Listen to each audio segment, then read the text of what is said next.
Hi. So, welcome to Snap Out of It, the Mental Illness in the Workplace podcast with me, Natasha Tracy. Today we are talking with Christina McCarthy, who is the Executive Director of OneMind at Work. She works to drive change and help organizations share their stories on how they're implementing a gold standard for workplace mental health and well-being. Christina is going to be talking with us about the business case for companies caring about people with mental illness. She's also going to talk about how companies should go about helping people with mental illness and the special skills that people with mental illness actually bring to their employers. I want to remind our audience that this is a live stream. So pop your questions for Christina into the comment box at any time, and they might just be answered during the podcast. But before we get to Christina, I just want to remind people that while workplace mental health is a very important topic, we are here to specifically discuss mental illness in the workplace. And these are not the same things. 20% of people have a diagnosable mental illness ranging from mild to severe, whereas 100% of people have mental health. We aim to shine the spotlight on the 20% that actually have an illness and are so often left out of the conversation about mental health. Hi, Christina.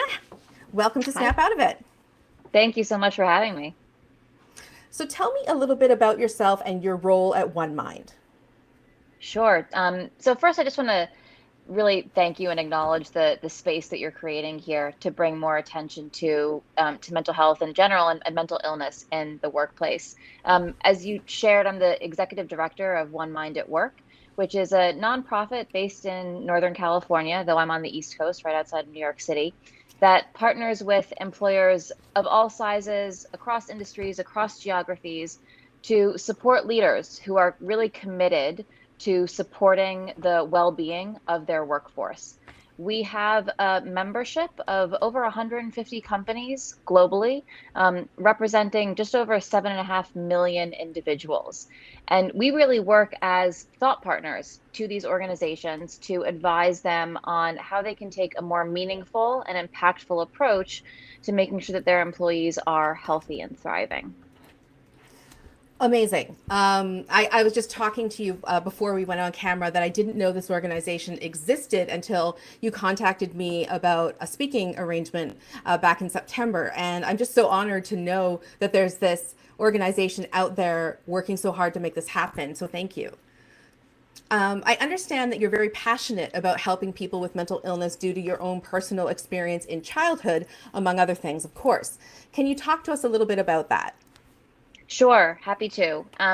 In my experience, people who do this kind of work professionally are really motivated by a personal commitment and drive. For me, the sort of foundation of my interest in this space is rooted in a family experience. My mother was diagnosed with bipolar disorder when I was 12 after she experienced a manic episode.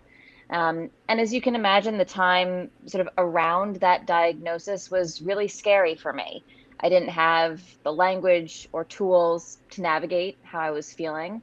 Certainly, there was a lot of fear and some embarrassment. Of course. And my primary coping mechanism ultimately ended up being compartmentalizing my own experience and pushing it down so I didn't have to confront it. That ended up being a pretty defining feature of how I navigated adolescence and early adulthood, which essentially worked until it really didn't work at all. I think we'll talk about that a little bit later. The other element of my mother's experience was sadly a really common extended journey to get connected to the kind of treatment and support she needed to be able to thrive. It was close to 15 years, I think, before she really considered herself healthy again.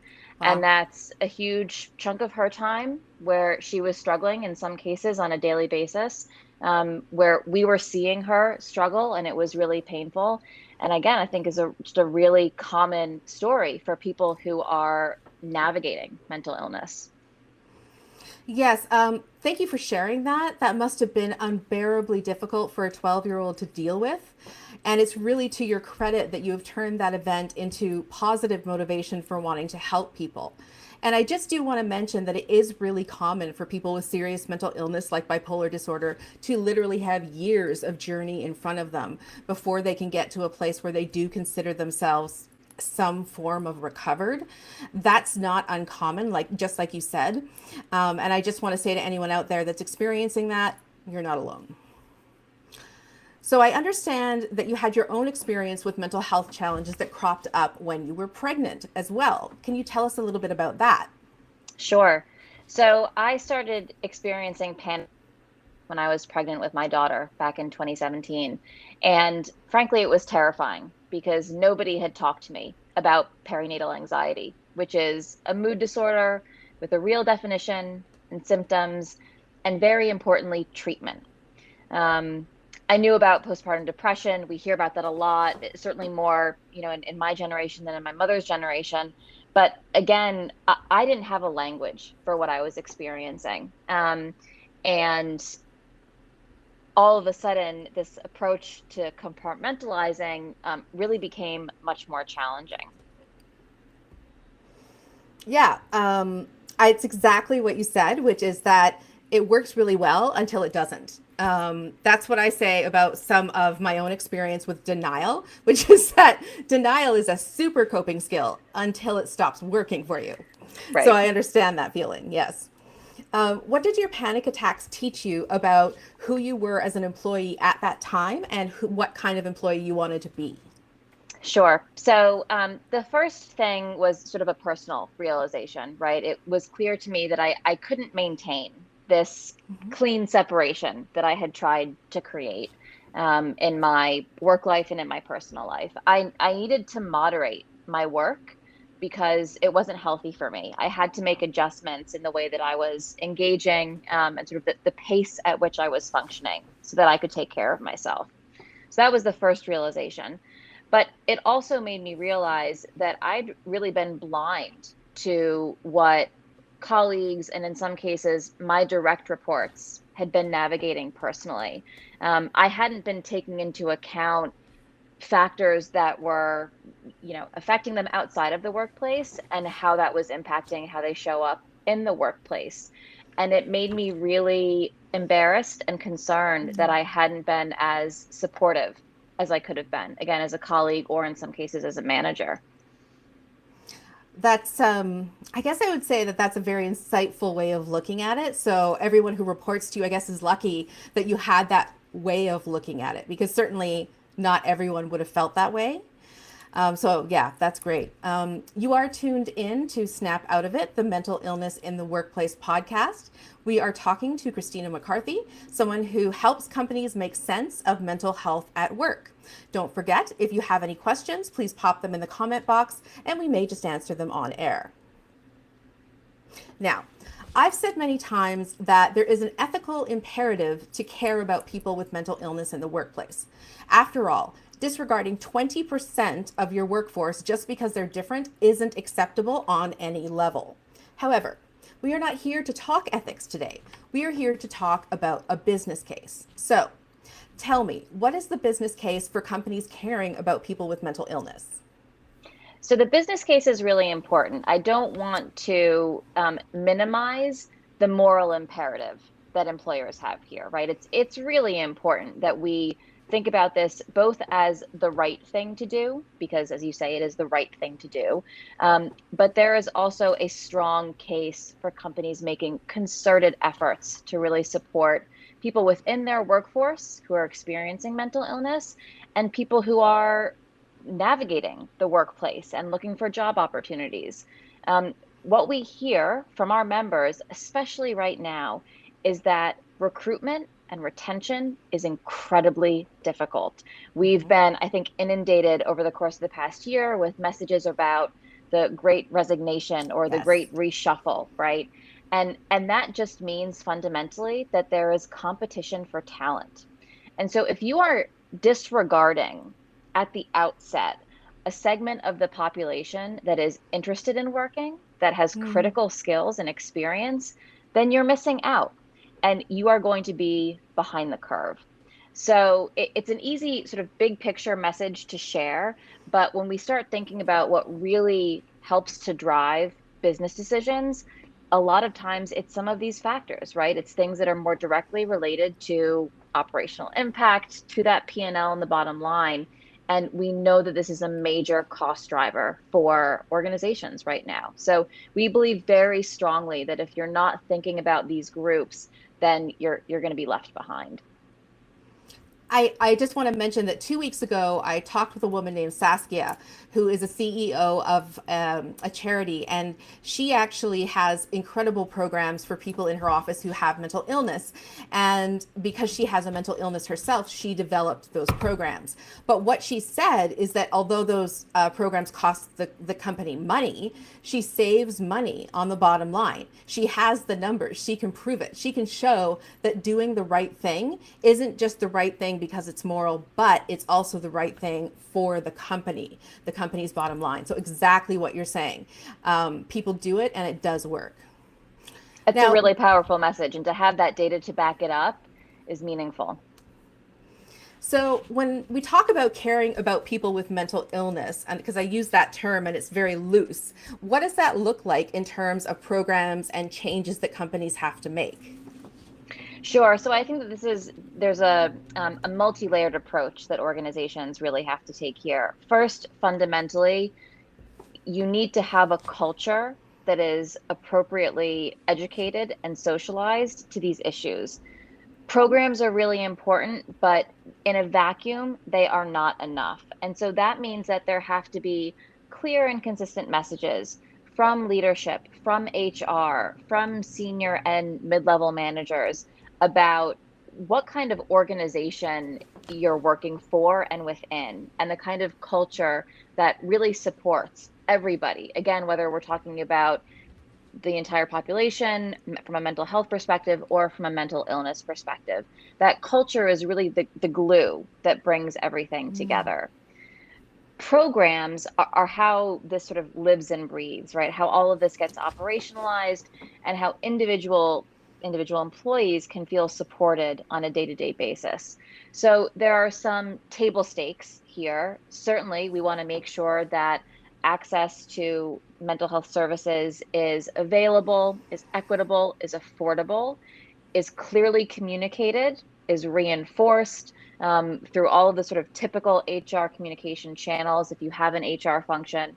The other thing that we really want to see are flexibility and accommodations, right? We want to make sure that an organization can take an open-minded approach to supporting those individuals who are experiencing mental illness. That might mean a dedicated mental health leave policy. It might mean a reentry support program. There are a lot of different ways this can sort of take shape, but I think that the fundamental sort of starting point here is really making sure that culturally these ideas and these awareness of these issues is well known so that everybody can come together and support those individuals if and when they need it. I love the idea of having like a mental health lead at work where their whole job is to ensure the mental health of the company and everyone in the company, right? Like, I love that idea. I know that's obviously not something that every company is going to be able to afford to do, but I love the idea of it because I think that mental health is sort of an afterthought most of the time, right? So even people with really good intentions don't necessarily have the bandwidth to think about how do we implement this? How do we put programs together? How do we help people? They just don't have it. They're busy doing other things. But, someone like a mental health lead, if that's their whole job, that's amazing. So I love that idea. Yeah, if we can pause on that a little bit, I think it's important for a couple of reasons. One, because people are busy, right? Now it feels like people are busier than ever, but it's not fair to rely on someone with a full-time job to also be responsible for this sort of more specific aspect of an employee's experience. So giving somebody the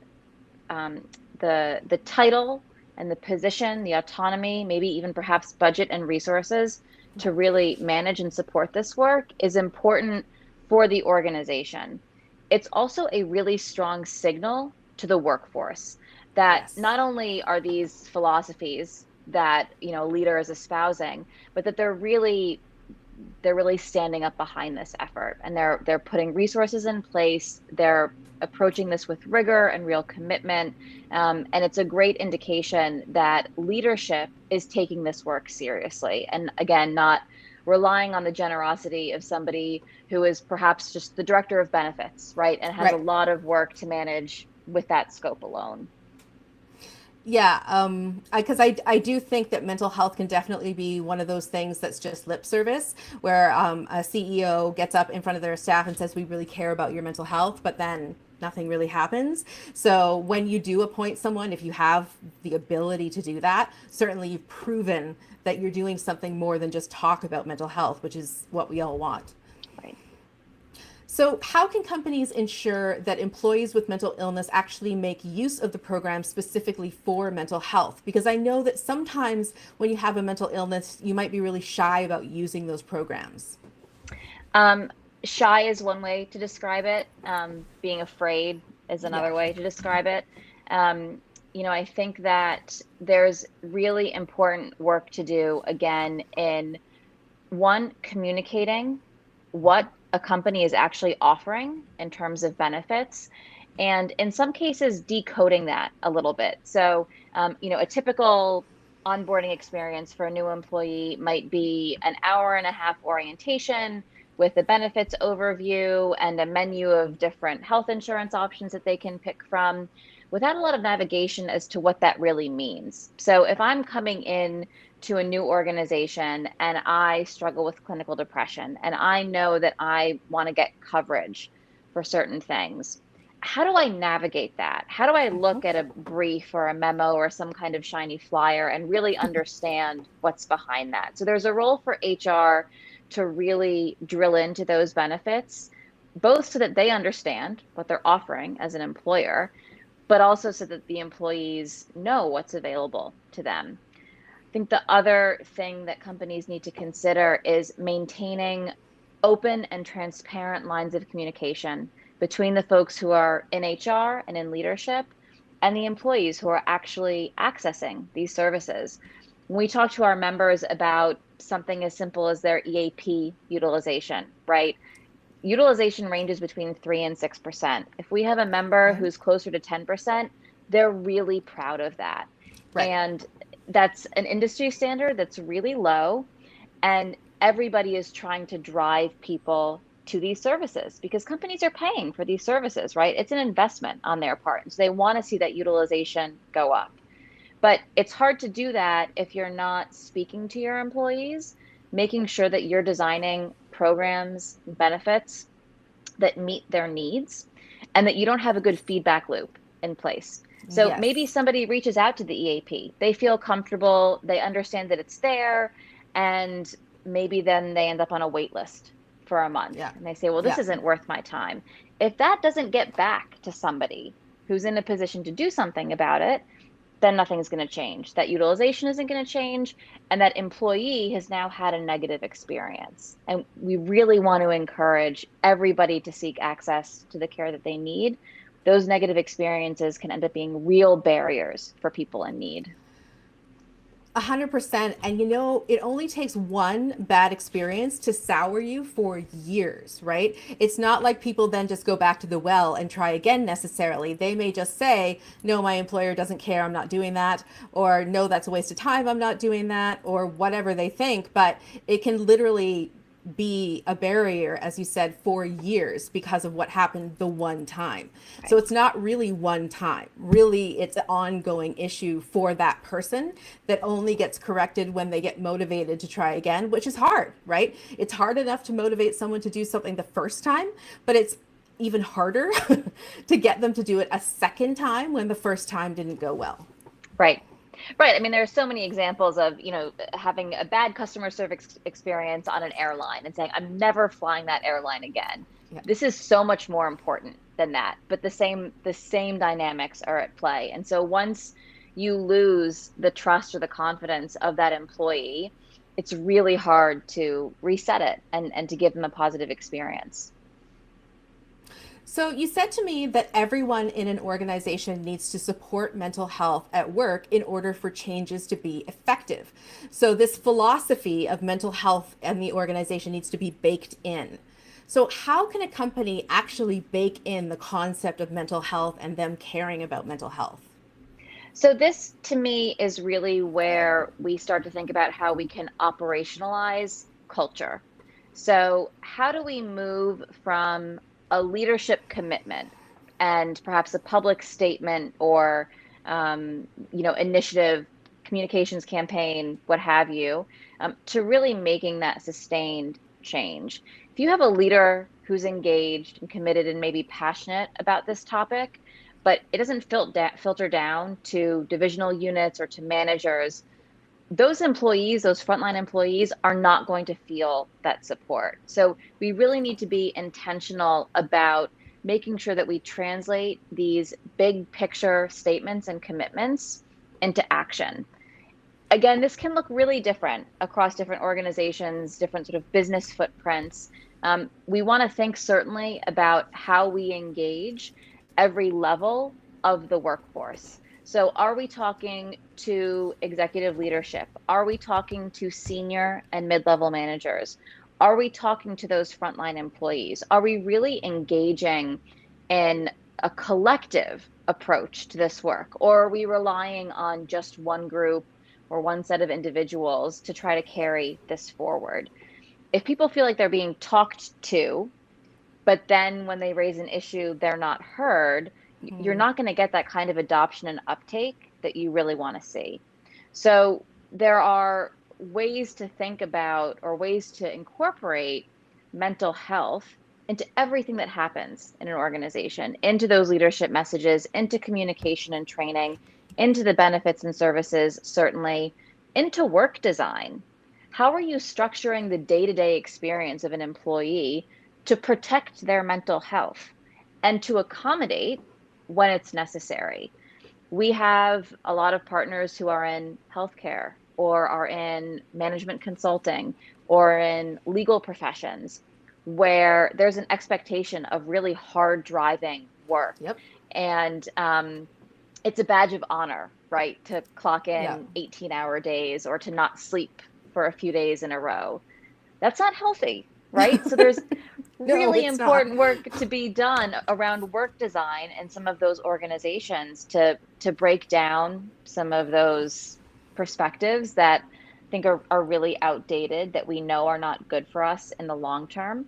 And to think about how we can shift how we engage in the workplace to a more productive and more protective way. Yeah, thank you so much. I mean, that is really an all encompassing sort of idea, right? You want to go and take mental health and mental illness support from, I always say, from the janitor to CEO, right? Everybody needs to take part in that in order for it to work properly. So, yeah, that's absolutely right. So, folks, this is Snap Out of It, and we are talking to Christina McCarthy, a director at OneMind at Work, who partners with member companies to help build and implement effective workplace mental health programs. We are still taking your questions. Pop them into the comment box wherever you're watching, and we may just answer them on air. So, you've said that people often underestimate what it takes to live with a mental health condition. I would certainly agree with that. Can you tell us what you mean by that? Sure. So I think that a lot of the time when we think about individuals who are experiencing mental illness, we take a deficit approach. What are the things that we think they can't do because they're struggling?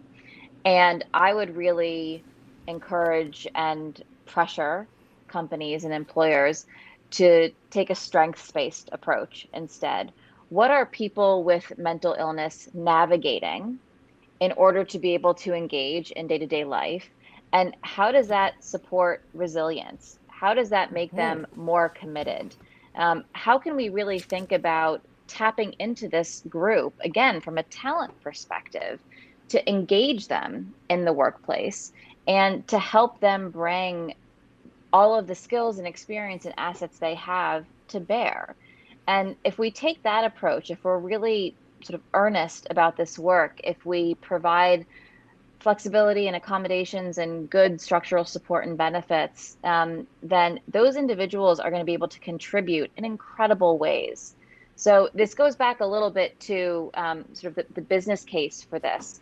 But I think it's really important that we not discount what people have to do to manage on a day-to-day basis if they're experiencing anxiety or depression or more serious mental illness conditions, and really consider those as assets for the workforce.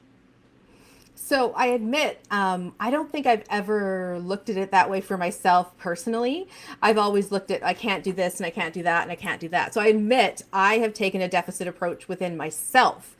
But I do love the idea of looking at an asset approach because I do know that there are certain assets that I have because I have been dealing with a mental illness for the last 24 years. I do know that after all that time, I have developed many skills and things like resilience, which everybody talks about, right? Everybody talks about resilience, and yet when someone has resilience and shows resilience because they've been through something really difficult, we almost write them off. So I love that idea, and if more people could take an asset approach, I think we would definitely get somewhere. So that's amazing. I think it's thank you for sharing, right? Sort of your own experience in navigating this dynamic. I think it's really important when we can to bring some humanity to these conversations and recognize within ourselves that there's this tension and sometimes doubt. But when you think about, for yourself, some of the coping mechanisms, the healthier coping mechanisms instead of denial or compartmentalization, right? The ones that really work, those are really good practices. So, how do those things actually help you, not just to manage your mental illness, but to navigate the day to day, right? To be able to be more focused and be more present, be more engaged in the kind of work that you're doing or in your relationship with family and friends. So, these are things that some of us end up engaging with because we've experienced mental illness, and haven't just come to mindfulness, you know, accidentally. But we know that there's evidence behind it, right? And so I think that it's important for us to also elevate this element of the story and the narrative. And so I've been thinking about this asset based approach. And one thing that I always would get asked in job interviews is, can you multitask? Can you do that? If you have this much work and this much time, how do you prioritize? Those are like, when you're a project manager or program manager, they always ask you those kinds of questions. And to me, it's like, well, yeah, my whole life is like that. you know, Check. yeah, check. Been doing it for a long time, every single day of my life. Got that one. So Right. yeah, that's totally something that I realized was really easy for me to step into that role and do that because yeah, I do that every single day. So yeah, Right. so that's great. You've said that ideally there should be no division between who you are at home and who you are at work. In other words, you advocate for a whole person model when it comes to mental health at work. Can you tell us a little bit more about that? Sure. So I think again, looking back on my own experiences, I think that it's really important for individuals to feel comfortable truly representing the totality of themselves in the workplace and with those who they spend time with every day. And I'm going to give you a very recent sort of example of this. So you don't know this, Natasha, but I'm pregnant again. It's nice to not have visibility into my belly right now because it's burgeoning. But I managed to navigate the first 4.5 months of this pregnancy without a panic attack. And I Wow. was so stoked. I was like, this is great. Second time around, not going to happen. And then I had a panic attack on a plane on my way to a business trip. And it was, again, it's terrifying. I normally have no issues traveling, but I, sort of couldn't manage through it. And so landed for this trip, did my couple of days, came home, had the weekend, and was gearing up for another trip on Mm-hmm. Monday. And I thought, I can't do this. I have to talk to my manager about this. I cannot go on this trip. And so I called him I told him what had happened, and given the work that we do, not surprising that he was incredibly understanding and said, by all means, of course, the trip is not critical. Take the time that you need to take care of yourself and your family, and not just this week, but going forward, right? Let's think about what we need to do to make sure that you're supported and that you feel supported. So that was for me a huge relief, right? It was vindication that I need to be speaking up for myself and advocating for myself. But it's also something that I shared with my team, Mm-hmm. not just because I wanted them to know why I wasn't going to be in Montana, but because I wanted to help really sort of send that signal that I would hope they would feel comfortable doing the same. And so this is what I mean. These divisions that I think we're used to, these separations between work and home, have in a lot of ways collapsed. I joked about this earlier, but I'm sitting in front of my bar cabinet, right? I'm like in a Yeah. little corner of my small apartment. Um, and if it were a couple of hours ago, my dog would be here snoring next to me. So um, we just have to realize that we're living in a different world right now, and it's important for organizations, again, of all sizes, whether you have 100 employees or whether you have 100,000 employees, to recognize that people are navigating so much on a day-to-day basis. And all of that is coming into the workplace, wherever the workplace is now. And employers need to be mindful of that, and not think about just what's happening within the four walls of an organization, but how they can really support their employees holistically. And so that's certainly, again, access to benefits and services, but maybe it's childcare support or Right. elder care support, or creating employee resource groups for people with shared identities or interests to come together in safe spaces and really protecting that time. So lots of ways that organizations can take this on. But I hope that more employers now are willing to acknowledge that they're hiring people. They're not hiring robots. No. And we're all just human, and we're imperfect, and we go through lots of ups and downs in life. And there have been a lot of downs, it feels like, in the past couple of years, the past month alone. Yeah. Um, and losing sight of that, I think, is just really dangerous. Well, first of all, I just want to say congratulations on being pregnant. Thank you. That should always get a congratulations first. But number two, I think you should also get a congratulations for doing so well with your panic attacks, because I'm a person who can tell you how hard it is to manage a mental illness symptom, and you've obviously done a lot of work in order for you to manage that particular issue successfully for as long as you did. So, congratulations, number two. Thank um, you. But I oh, will say the support is critical, right? mhm. Being in a place where you feel like you can talk about these issues and where you feel like you can seek care. I mean, it's this whole culture and glue dynamic that really, again, requires us to come together in communities and support each other.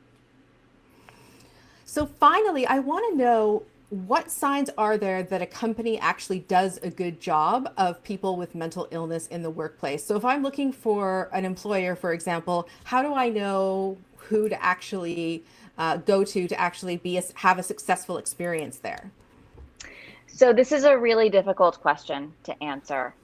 One of the truths right now is that there is just not a lot of data on this space. It's not something that companies are used to reporting on. I think Mm-hmm. for a lot of organizations, again, even larger employers, this represents a newer area of investment, right? So maybe we're talking about 10 years as opposed to 30 or 40 for some really large companies.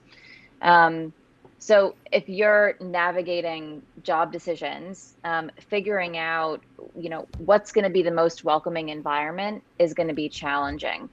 I will say that one thing that always stands out to me within our membership is when you talk to organizations and someone says, I've been here for 12 years and this person's been here for 15 years and I'm going, this person's on 25 years. When you have that kind of longevity and that loyalty to an organization, it means that you've probably felt pretty supported during different stages of your life. Maybe you've grown up professionally within that organization, so you've had access to good training and professional support and probably benefits as well. Maybe you've navigated some major life transitions during Right. that period of 10 or 15 or 20 years, and you've been motivated to stay where you are. So that to me is a really good indicator that a company respects its workforce, that it treats it well across a whole host of issues, mental illness being one of them, right?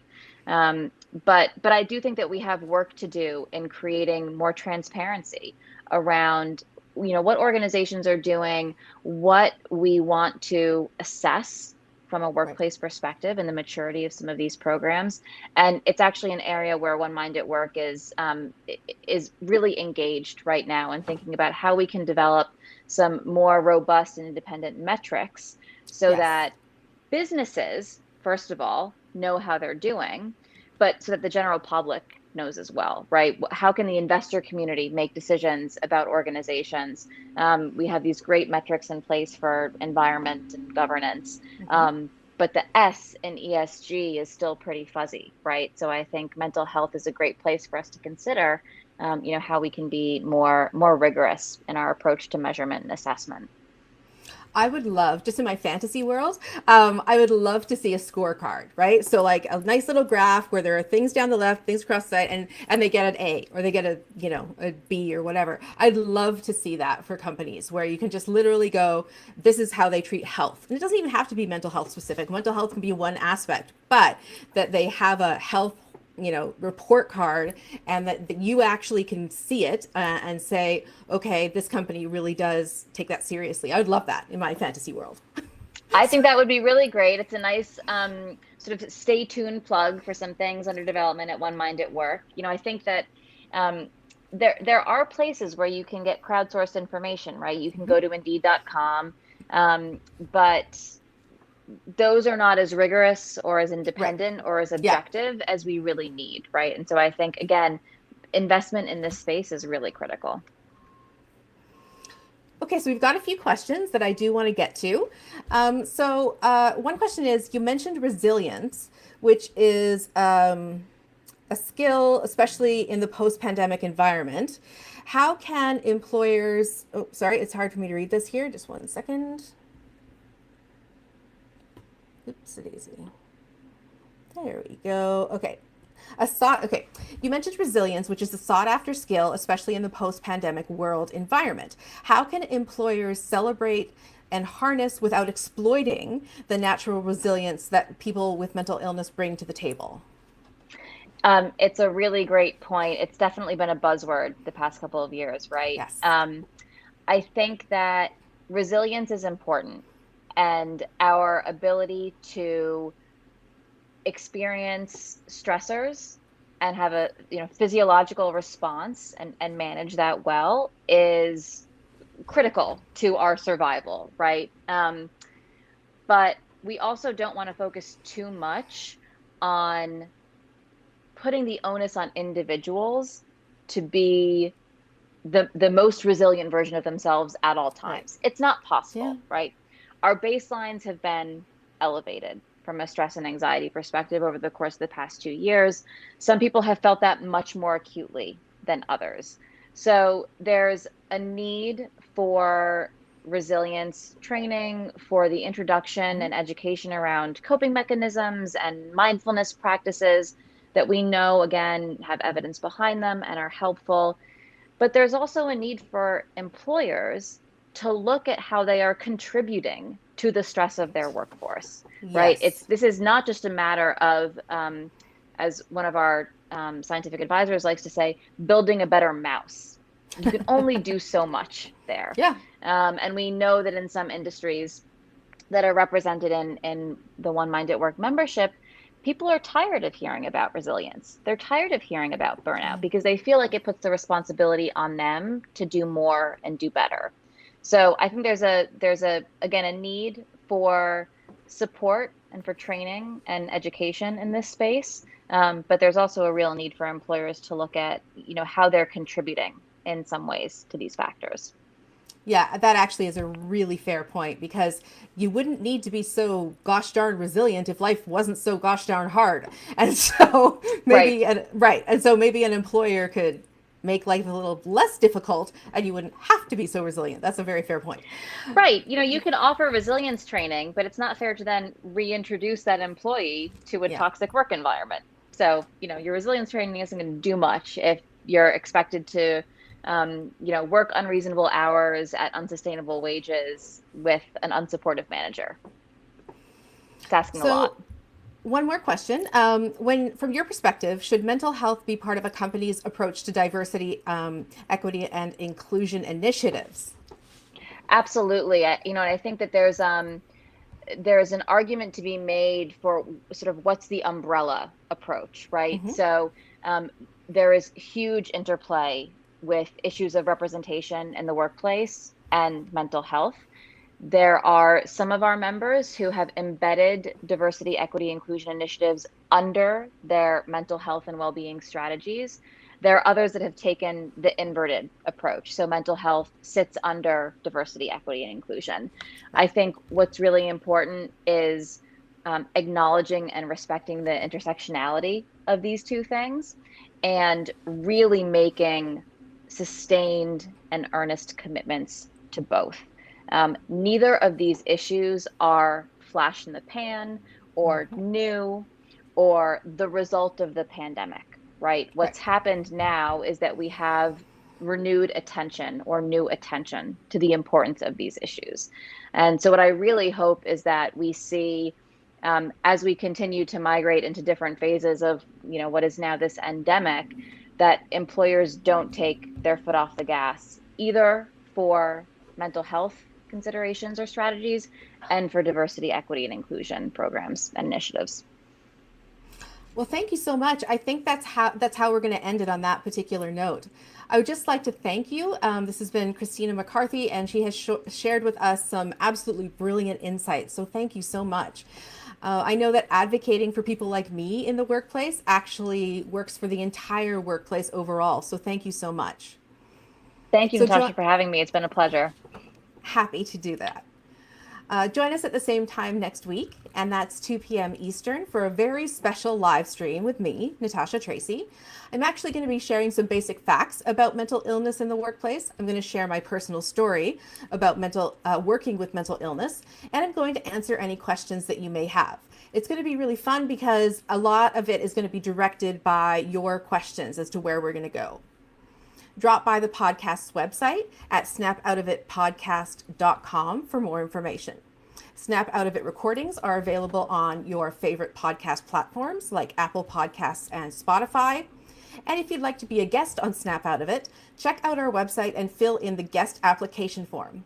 Again, that's at snapoutofitpodcast.com. My name is Natasha Tracy. I hope you have a great week with great mental health.